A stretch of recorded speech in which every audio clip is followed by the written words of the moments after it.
This is what we call the good end. Meet Nina, a country girl on her way to Tokyo because she never gives up. This is such a typical, unremarkable introduction that you'd never guess that this character gets so terrible. Nina is struggling to find her bearings. She fell asleep on the train ride here and is scrambling through Tokyo Station to reach the did they say curry? Ooh, sandwiches. Ooh, shiny. It's one distraction after another, and also she can't read. That does not say Yokohama. See, she's just like you and me. No, just me.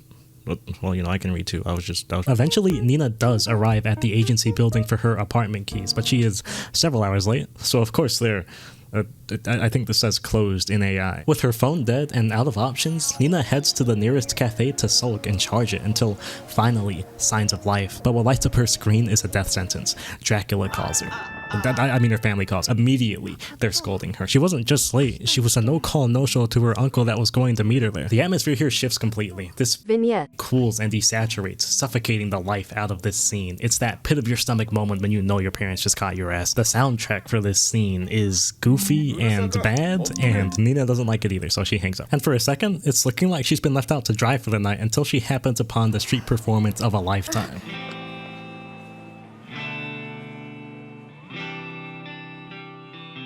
This is Momoka, Nina's idol, and Nina just stumbled into her last concert. One thing leads to another, and Nina finds herself crashing at the home of her favorite singer. But just as quickly as her world sweetens, it's ours. Momoka was practically giving away CDs on the street because she's not long for Tokyo, and she's leaving music behind with it. It's a bittersweet ending to their encounter that Nina refuses to accept, so she goes to the station before Momoka leaves the next day. She hijacks an unsuspecting duo's concert, and she says, "No, don't leave, Momoka, please, it'll be so over, please don't leave." That's in nearly every sub I could find. It has to be what she says, it's true. And somehow this works. She convinces Momoka to stay in Tokyo and form a new band with a drummer she just kind of picked out of the ground like a turnip. It's pretty good. At its core, Girls Band Cry is a show about dreams, ambitions, asserting yourself, and making yourself heard in a world that refuses to listen. Or something, I don't know. I honestly have really mixed feelings about this show. On one hand, solid story, solid themes, and the character interactions are perfect. But on the other hand, someone needs to shut this character up. I'll come back to this. This anime is expressive as hell. I think a lot of people saw girls music anime with CGI and went, oh look, jellyfish can't swim that night. I'll watch that instead. And to be fair, if you've seen a girls band anime before, you've basically seen the show, but it can't be overstated how well done this take on that story is. They lean into this CGI hard. Each shot feels so deliberate, and they even have these cool little VFX effects and transitions that breathe new life into these scenes. The animation is not this, which means it's good, and all of this brings the show's cast to the forefront. Music is what brings them together, but they are the ones driving the story forward. Look at how these characters move. Look at these mannerisms. These are cartoon mannerisms, and yet these little goofballs are still able to ground the show in some semblance of reality. Everyone here has their story. Nina is haunted by the scars of being bullied at her old school. Momoka has seen it all, and she struggles to reconcile her love for music with the harsh realities of going pro. And Subaru is balancing the weight of her grandma's expectations with hitting jumps because it's fun. These guys have their own lives first and foremost, and even little practice sessions can't always come together when people have conflicting schedules with school or work. You can't just skip out on these things. You're poor. You have rent and shit. I sound like I'm crying about my day, but I'm not. They are.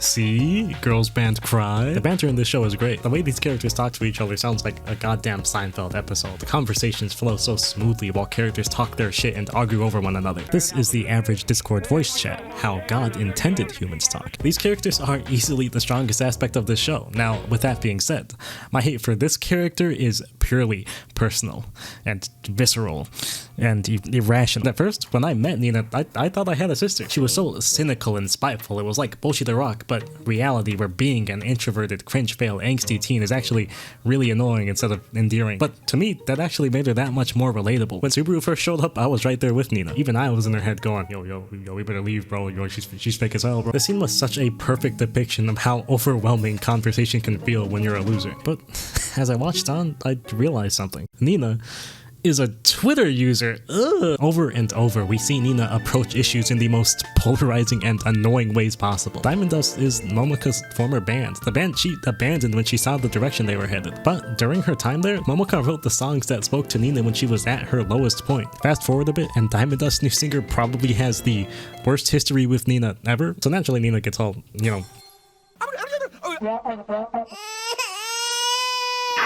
And Momoka did not care. She was trying to move on. She dipped out of the band. It's over and out. Why should she stick around and scrutinize their choices? It's unfair to them and petty as hell. So when Nina went and dropped this line, this is when I knew it was over. Nina was furious that Momoka did not care that the new singer is cringe. Why? No. The show works hard to convince you that Nina's perspective is the right one. And look, they even give her the puppy eyes. Don't give me those eyes. There you go. Anyways, Nina does have a point. Momoka isn't really over Diamond Dust, and time again we see her compartmentalize her emotions in favor of more rational thinking. And as reasonable as this sounds, Nina doesn't like it. To her, Momoka is outright betraying herself, and she shouldn't be denying her own feelings like that. Now, maybe this is a me thing, but psychoanalyzing your idols to prove that they agree with you is kinda cringe. Also, what the fuck does this have to do with the new singer again? Nina, the one that wrote the song you love so much, the heart and soul of your Diamond Dust, is standing right in front of you, not 300 feet away on stage. The anger might be a little bit misguided. This is when I realized that Nina is a teenager, and then I hated her even more because I hate teenagers. Nina is unbelievably stubborn and idealistic to a fault. She sticks by those ideals, constantly pushing them on the people around her, and yet, despite the consequences, nothing ever really challenges that perspective. And frankly, it's kind of upsetting when a character like that is placed in such real-world scenarios, but things just kind of fall into place for them in the end. It never feels deserved, but it's an inevitability that you can never escape in this show. No.